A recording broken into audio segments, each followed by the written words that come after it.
महिला आणि बालिकांवर होणाऱ्या अत्याचारांसाठी प्रत्येक पोलीस ठाण्यात संपर्क अधिकारी नियुक्त करण्याचा निर्णय महायुती सरकारने घेतला आहे।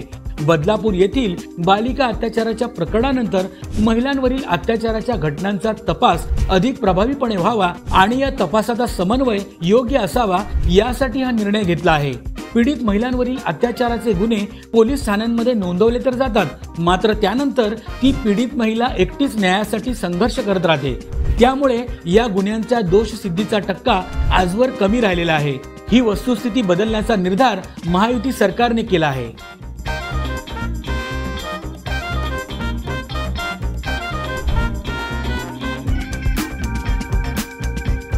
अशाच वेगवान घडामोडी पाहण्यासाठी आमच्या चॅनलला लाईक व सबस्क्राइब करायला विसरू नका।